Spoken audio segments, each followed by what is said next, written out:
Hey, the Gong Show is continuing here at the Bako Motorsports Power Hour. What's the guy who hosted the Gong Show? What was it? Chuck Barris? Chuck Barris. That's more Mike Mosier. He looks a lot like Chuck Barris. We got a full house Where'd here. that come from? We got Mike Griffith sitting where Lewis usually sits. Lewis overlooking Mike. Hi, Louie. Hi, Louis. King How you Louie. doing, King? What's the BG for? I think that's Big Gorilla or something. Oh, I'm okay. not sure. All right. I'm cool with that. That's something to do with Louis, I think. Okay. So There we go. We got him looking over us. Roger Holder's still here. Heck yeah. Mike Mosier's here, and some racing going. And we got the Grumpy Griff Award. Yeah, let's and I do just that checked first, that right? it's still going Yeah. on. I didn't get it posted till yesterday, was so it's been like close. 24 hours. But it's close. 17,000 votes, and it's close. There's about 800 separating two drivers. I'm not saying who, but I know they're just doing that. When I checked this Vote, morning, vote. it was about 40 votes separating the two drivers. There's a little space now. Oh, okay. I think there's somebody's pulled away. somebody has no school. School's out. I'll just give you a hint on what's happening again with that. He may have just given it away. But it's a surge. It's going to be a fight. Hey, I'll tell you what. If you And want we're closing that a little early. It's going to be closed up right before the end of the segment. I'll Great. look, and that'll be it. Cool. And if you want to invite Roger every The end week of the last so I segment. look so much better on TV, that is awesome. Well, So, that was the appreciate plan. that, Steve. Appreciate that was the it. plan. So we went out there, Steve, and we got some things coming up the next week. What do we have? Pro late models? no, this weekend. This weekend, the street stocks. Yes, street stock twin main events, first time ever. 30-lap twins for those guys. We'll have the NASCAR spec mods, which we're starting to see that car count start to increase. Inex Bandoleros and the Mini Dwarfs and Saturday night Supermoto. So a huge night just right there. And then Right. we've added the Shocker monster truck for Right. this week, and he's You going to got come Pat out. Pat Gerber and his Shocker monster truck going to be out there, presented by Direct Off Road.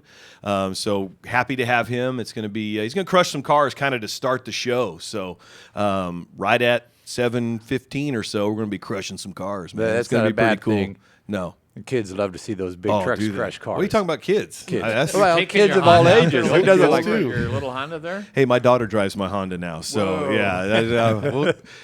When she has to travel from the northeast Bakersfield to Stockdale High School, I make sure that she's got a nice fuel efficient car. So Nice. So then after this weekend, you got another show coming up on the 13th. yeah, we're chock full in June. Yeah, you got the Return of the late models. late models, twin 35s, and we had a couple different winners this week. We'll talk about spec mods, mini stocks, 911 series again, and Saturday night Supermoto. Yeah, back to back. We're kind of Back-to-back. going to fit them in a couple weeks in a row. Then they'll have basically the summer off, and they'll be back in the fall. 911 series making their return the first time in June.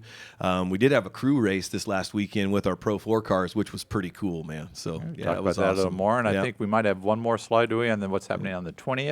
Late models back to back, so that we're trying to cram them in before it gets too hot there, and then we have our little bit of a summer break and NASCAR late models and super stocks on the same night. So we're pretty excited about that. Southwest Tour trucks make their season debut, Bandoleros, Mini Dwarfs, and everybody's favorite, the Inex Legends. So there you go. Yeah, that's a jam-packed month of June. Yeah, and then this week we had some winners. I think Amanda has some pictures. It was a military night, right? It was Veterans Appreciation Night. May is Veterans Appreciation Month, and we kind of wanted to end the month in a big way, and we invited all the veterans out for a free ticket, a night on us at the races, and we had a great turnout on Saturday night, and a great photo there from Amanda Perryman with those vehicles from the Minterfield Air Museum. and They if you've brought never been some- out there, you should get out there Oh, you and should. see. And Yeah. if you've never seen a World War II era prop plane fly, get up to the Reno Air Races. Yeah. You've got to see P-51s under full throttle. Yeah, those guys are fast. Those guys are no fast, doubt. It's so. no reason we're undefeated in World Wars. There's no doubt about it. We're 2-0 in World Wars, so we like that. And it's the P-51s were a big part of that. Yeah. Mike, you remember? Well, Mike Griffiths. Mike Mosier. I was going to say you remember No, that. Mike Griffith's leather helmet still sits there next to the airplane he flew. I have flown in a P-51. I've had the privilege of flying in a 51 and I think a P-48. Great. And a T6 trainer. The T6 trainer was the Navy when I was at Bakersfield College recruiting. Yeah. Vietnam War was still going on. It was winding down, so I was thinking about going ROTC, so they flew me up all around Shafter and Wasco. What's that plane that had the body of the plane in the middle, and then it had like a couple of deals, and then there was There's a P-38 Hovercraft? Lightning. No, Or you call it P-38. P-38 Lightning. yeah, that's my favorite Oh, airplane from that I love World me War some II World era. War II vintage Is that airplanes. the Flying Tigers was the P-38? No, the P-38 was the twin engine one and had as he said, it's twin It's got engines. it's got the engines on the outside and then the cockpit kind of in the Cockpit in middle. the But we middle. digress. Oh, I yeah. mean, We digress. yeah. We're talking about racing here, car racing. and Eventually, we will talk I think- about racing. I think we yes. had some winners here out at. Yeah.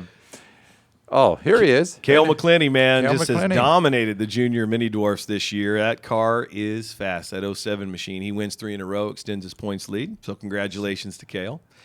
There's I my love this favorite. photo. Oh, it's a good one, isn't it? That's just a cute photo there of Kiersey Young. She had to she's work doing hard. Well. Yeah, she had to work hard for this victory. Her and Cheyenne Flippo battling it out. Flippo in the 00, who also races in our Bandolero division. But man, Kiersey Young goes 3 for 3 as well. So a couple of young racers that have just been dominant in the mini dwarfs at Kern County Raceway. And we have Terry Pettit. Yep, the Wild Man. I got a guy sitting next to me that knows about. He's the West Coast Wild Man here, but this is actually the Wild Man. He went from being the mild man to the Wild Man this year. His second win last Saturday night in the mini stocks.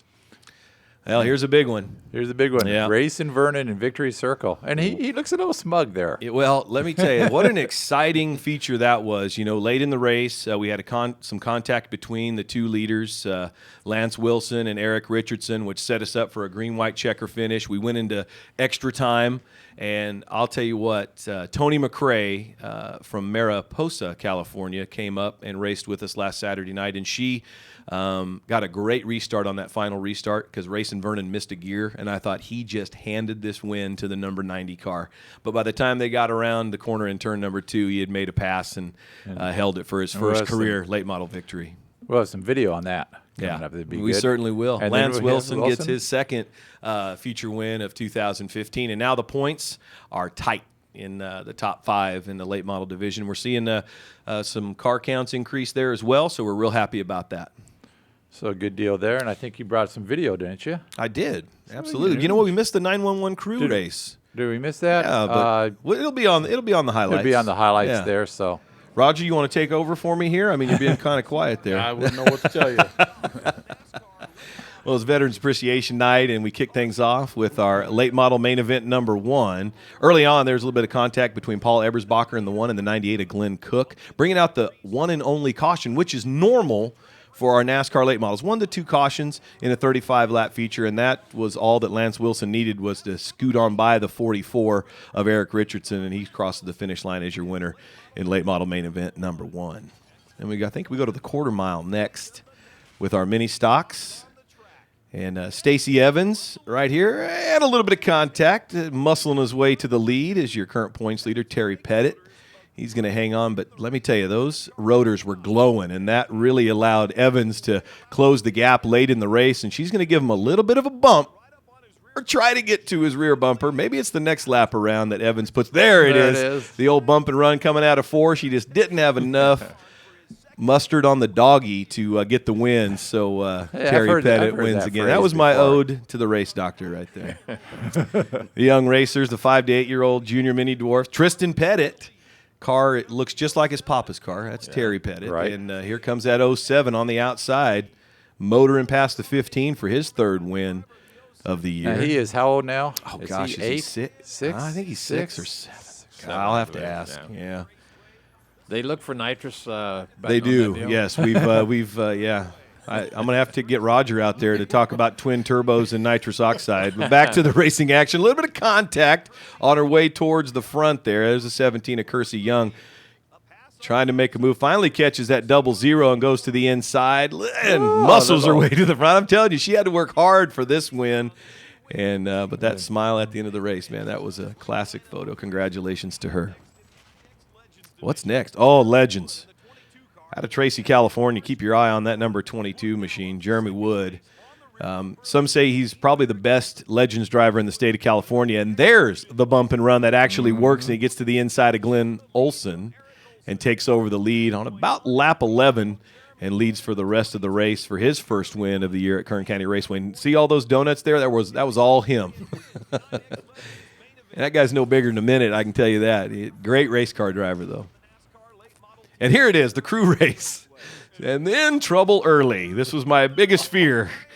Had some contact there between Ryan Ebersbacher and Milton Stubblefield. And that was on lap number 1.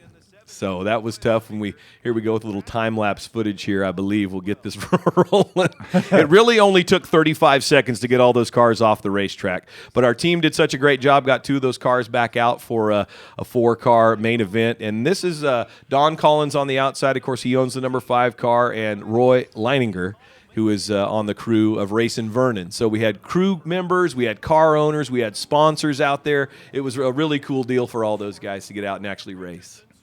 And then main event number 2, that's where Brian Richardson in the 4-car broke a right front rotor on that number 4 machine, took him out early.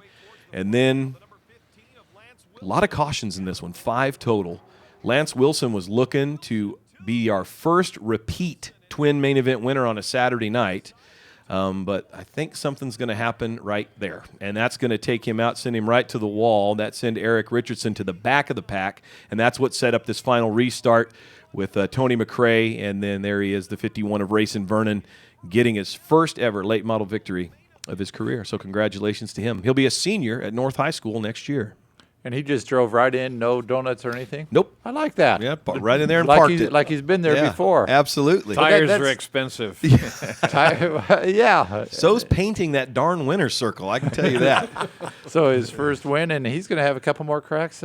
It's interesting, five yellows in one race. I'm not sure I've seen that in a late model race. That's a lot. Yeah, I mean, we were starting to count. I'm like, is that 6 or 7? I couldn't remember. And then Stephen Lynch said, no, it's only 5. Oh, so it's Stephen Lynch. And then they all fell within the last 10 laps of the race. So it was made for a pretty exciting finish, I can tell you and that. what are the point standings right now? Oh, I don't have those, We don't, man. they- No, come on but now. Look at you throwing that out at me like that. Well, I thought, because I forgot to look at them. Well, I can tell you in the late model division, That's Eric what I mean. Richardson holds a 2-point advantage over the number 4, Brian Richardson. And Okay. then with Lance Wilson getting his victory, tighten things up. He's in 3rd, and then Racing Vernon 4th. Yeah, so I figured that it was really tight now, and It it's is. funny how it started to look like a runaway, Yeah. and things can change really quickly with one race, pavement or dirt. Yeah. Oh, yeah.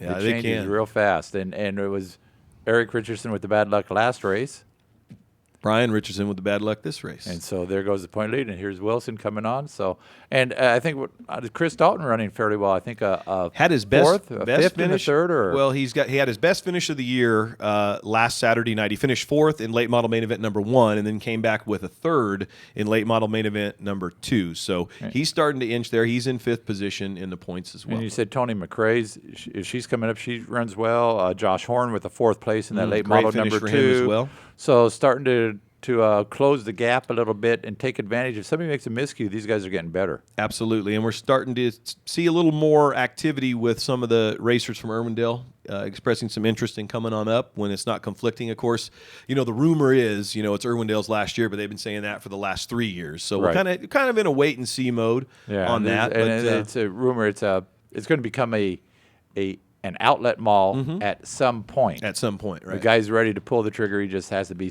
a certain percentage leased before he starts. I think the 65% leased in phase number 1 before they'll turn a bolt on starting to deconstruct Irwindale. And I think we can be great partners with that track down south. And if they race for another 5 years, I'm fine with that. So let's have a little battle of Central and Southern California. Well, that works. I Yeah. appreciate you coming in, Steve. Thanks a lot, Mike. And next week you get out there, or this Saturday, for street stocks, super stocks in twin 30-lap races. So that should be fun for those guys. Don't forget Shocker, brought to you by Shocker. Direct Off-Road. Yeah, little monster truck action. Yeah. So take a break here, and we will be back with the race doctor for Bakersfield Speedway with Mr. Holder. We're going to talk some dirt track racing. Thanks for See you in a talking, minute. Roger. Appreciate it. Yeah, no problem.